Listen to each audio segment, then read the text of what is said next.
entre las muchísimas cosas que investigó en materia de crítica histórica, nos dio muchos datos sobre cómo fue la pasión de Cristo. Por él sabemos, por ejemplo, ahora con toda seguridad, que la flagelación se solía aplicar al reo antes de la aplicación de la pena capital, cuando había sido ya condenado a muerte, y que una de las formas que tenía la flagelación que sufrió Cristo era el ser azotado con el látigo o flagellum, que consistía en unas correas finas de cuero, rematadas por unos trocitos de hueso. Se usaban también unas cadenas ligeras con bolitas de plomo en sus extremos. Y esta es la descripción del padre Lagrange. El reo era atado en una columna y allí se le flagelaba. A Jesucristo, por orden de Pilato, le flagelaron brutalmente, porque la ley romana no limitaba el número de golpes. En cambio, la ley judía, que estaba siendo poco a poco educada por Dios, que le iba poniendo límites también al castigo, les prohibía dar más de 39 golpes. A Jesús lo flagelaron los romanos.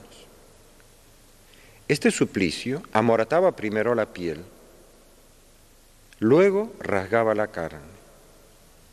En ocasiones rompía los huesos y a muchos les producía la muerte. La flagelación dejó a Jesucristo transformado en un trapo. Y a pesar de esto, los soldados seguían sin compasión alguna ridiculizándole. Así podríamos repasar todo el dolor inmenso, el sacrificio increíble por el que quiso voluntariamente Jesucristo pasar. Y la explicación la da curiosamente el gran profeta Isaías. Dice: Él ha sido herido por nuestras rebeldías, Él ha sido flagelado por nuestras culpas.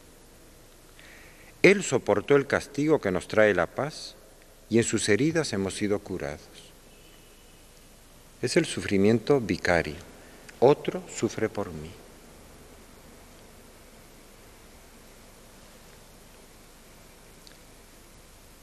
Si alguien se pregunta alguna vez, ¿y yo qué tengo que ver con los sufrimientos de Cristo el Viernes Santo hace 2000 años?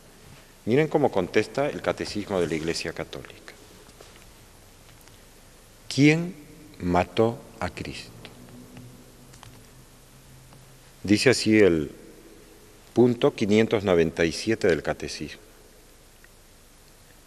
Teniendo en cuenta la complejidad histórica manifestada en las narraciones evangélicas sobre el proceso de Jesús, y sea cual sea el pecado personal de los protagonistas del proceso, de Judas, del Sanedrín, de Pilato, lo cual solo Dios conoce, no se puede atribuir la responsabilidad del proceso al conjunto de los judíos de Jerusalén, a pesar de los gritos de una muchedumbre manipulada.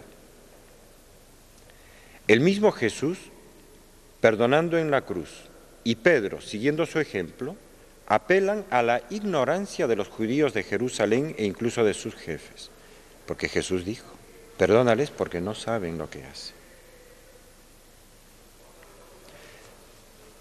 Y continúa diciendo: la Iglesia, en el magisterio de su fe y en el testimonio de sus santos, no ha olvidado jamás que los pecadores mismos fueron los autores y los instrumentos de todas las penas que soportó el Divino Redentor. Es decir, vos y yo, cada uno de nosotros. ¿Quién mató a Cristo? No fue los romanos, los judíos, fui yo, en la medida en que soy pecador, judío o romano, gentil o no. Fueron mis pecados los que mataron a Cristo. Yo estaba en el Calvario cuando Cristo, con su mirada de Dios, miraba la historia humana hasta el final de los tiempos.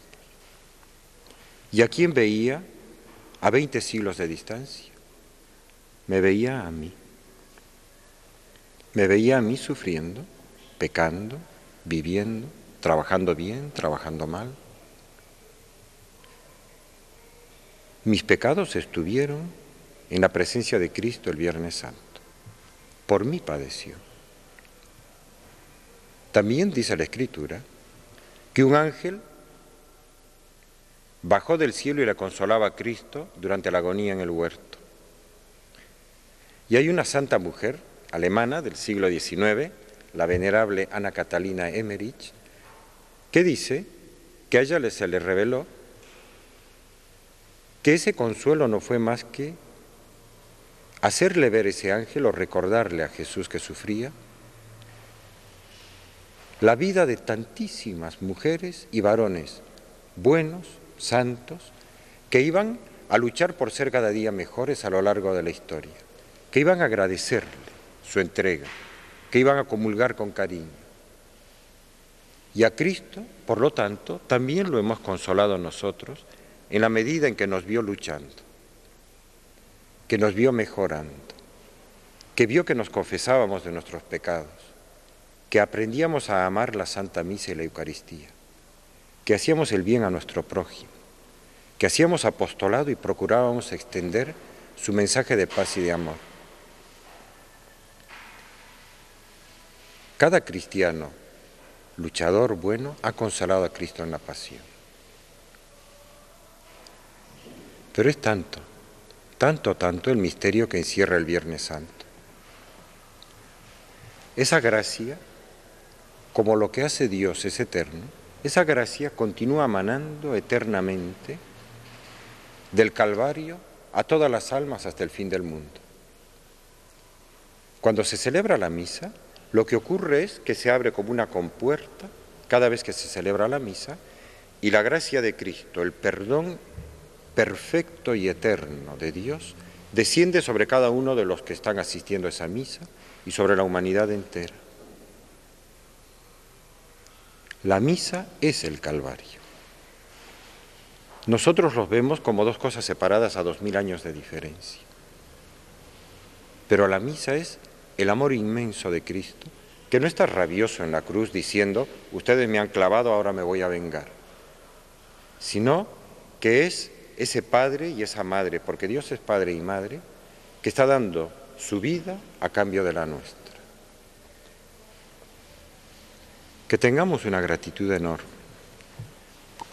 Yo hace un tiempo me emocioné mucho leyendo los textos de un gran poeta contemporáneo nuestro, sacerdote, José Miguel Ibáñez Langlois, que tiene un libro de la Pasión maravilloso.